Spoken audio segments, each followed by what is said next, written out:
Greetings everyone and welcome back to Let's Play A Link to the Past. Alright, we have a few things to do before we go to the second dungeon. The first of which is return the Pendant of Courage to Sahasrara, and he's gonna pretty much send us on our way. Even though he's already marked the other pendants on our map. It's okay, we need to see him though, because he's gonna give us a special item! We're just collecting items like crazy. Alright, Mr. Crazy Name, I've got your pendant.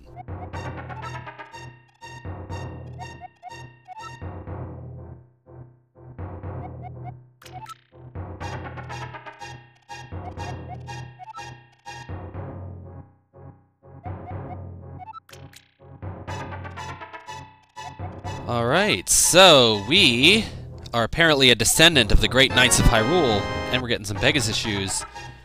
Pretty cool. So as a descendant of the Knights of Hyrule, obviously we need to go collect the other pendants and get that friggin' Master Sword. Alright, so with the Pegasus shoes, we can charge up a dash and run, but running upstairs doesn't work too well. And you can run into walls, which will be useful for getting an item that we're going to get later on in this video. We're actually going to be doing a little bit of item collecting. We're going to get a piece of heart, stuff like that.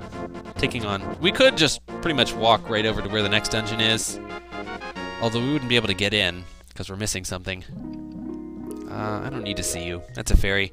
The big fairies like that will refill your life if you go in to see them. But, we're pretty full now, so we're good to go. What you see south of us, that water, is part of the Lake Hyrule tributary. And Sahasrara told us that there was an item... Ooh, hold on, we're having an epic bow and arrow battle here.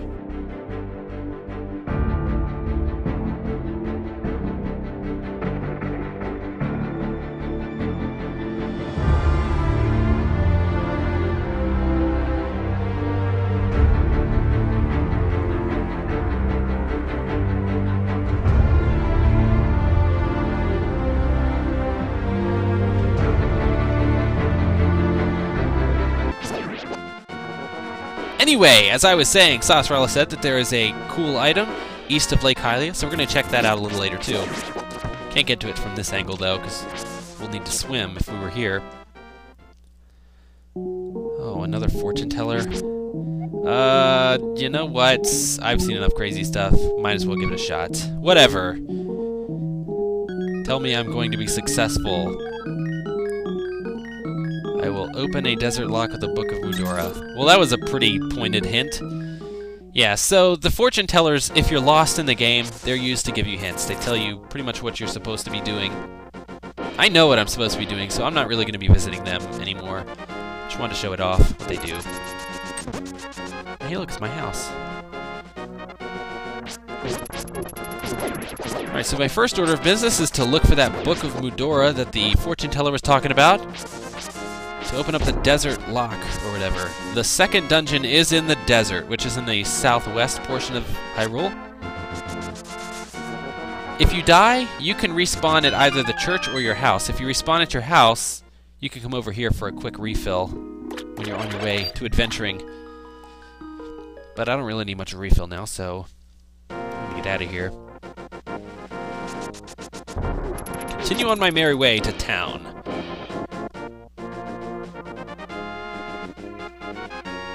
Now, you can't actually get the Book of Mudora without the Pegasus boots. You get it in the library. That's a building that I actually passed up on my second video. There was a reason I didn't go in there, because the only thing you can do in there is get the Book of Mudora, and we can't actually get it, like I said, without the Pegasus shoes. First, though, a little gambling. Why not? Alright, pay 20 rupees, you get to open a chest and keep what's inside. I won 20 rupees. Wow. Well, yeah, that was dumb. Go there if you're feeling lucky, but you get enough money in this game as it is. There's really no reason to try and gamble. Alright, to the library! So there's the book. Use the Pegasus shoes, knock it off. Good to go. They reuse this gimmick again in other Zelda games. Link's Awakening, use it to get that book to get the secret. Various other things. Alright, we're back in front of my house again, except this time we're going to take the path to the south.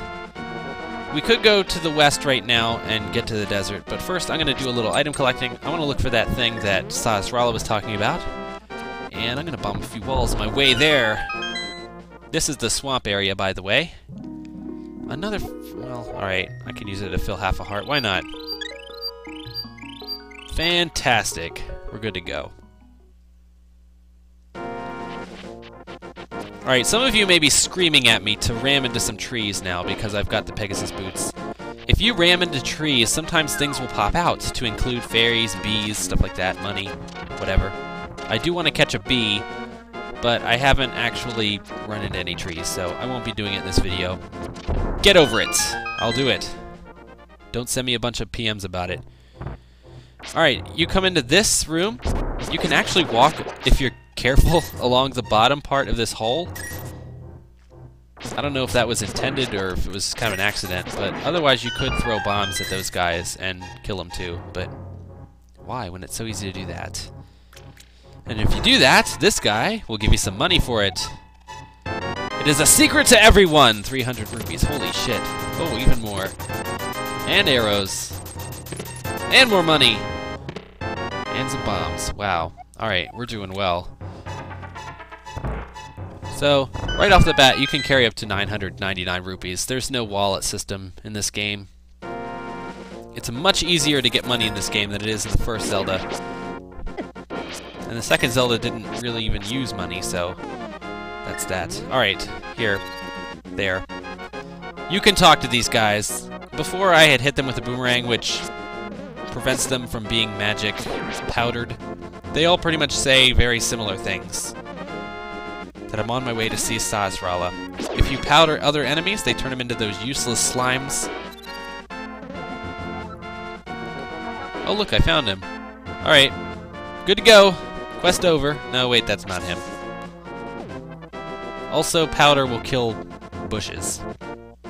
It's kind of nifty. I never really use it when I'm playing this game. I can't think of anything that I've ever actually needed it for. You know, in a just a regular kind of let's beat the game kind of run. So, anyway, yeah, it's kind of interesting. But that's enough of that. We're looking for the item that's over here. Sasrala said it'd be over here, somewhere. There it is. Alright, this cave is containing the super special, super secret item. And I'm going in the wrong way, but I'm doing it on purpose, just to show you that you can come in this way. It is an ice cave that doesn't have a slippery floor. If you come in this way, though, you can collect some fairies if you're doing, if you're running low on health. But that is what we want, and we can't get to it. You can't push any of those blocks, by the way, so don't even try.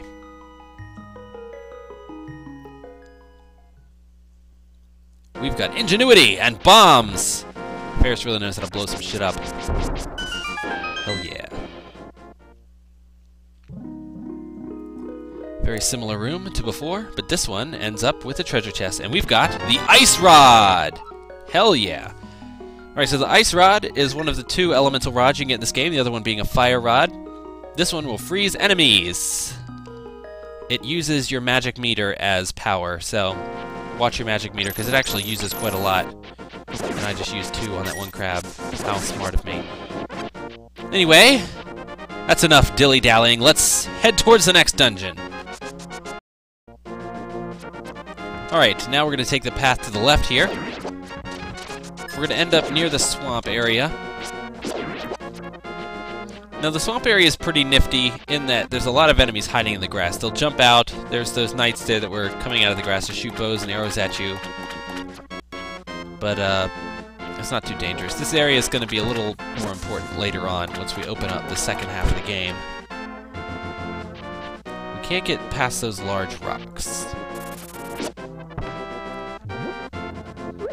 Signs also make a great weapon. Alright, when you come here, take the top path. We can't actually go down the bottom path because we can't lift rocks just yet. Hey, look at this guy. I hate signs. Holy shit, he's following me! If you read the sign, it would say something to the effect of don't take the sign. And now he's just gonna follow us forever. Oh, come on! That's annoying. Alright, to get rid of this guy... I was trying to freeze him, but to get rid of this guy, just leave the screen, and he goes away. He's actually important later on for something that we will talk about when I get to it. In this cave is a fairy. Kind of wasted my time trying to come back here. God damn it.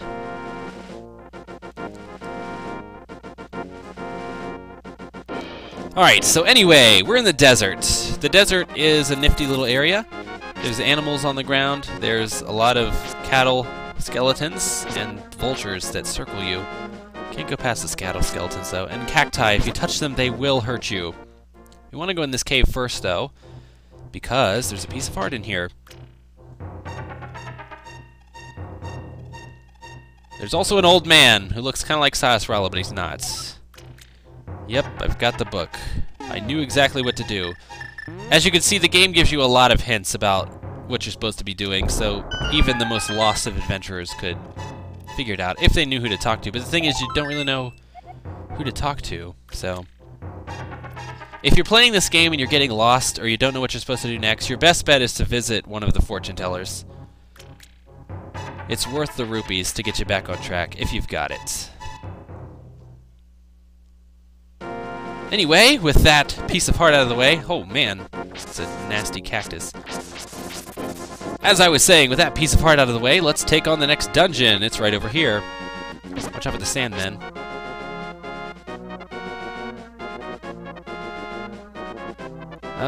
Ooh, there's a shell in our way. And a bunch of gibberish. Well, the Book of Mordor is what's used to translate the ancient Hylian language. So we're gonna make a prayer. The original game had prayer, and this one changed it to wish.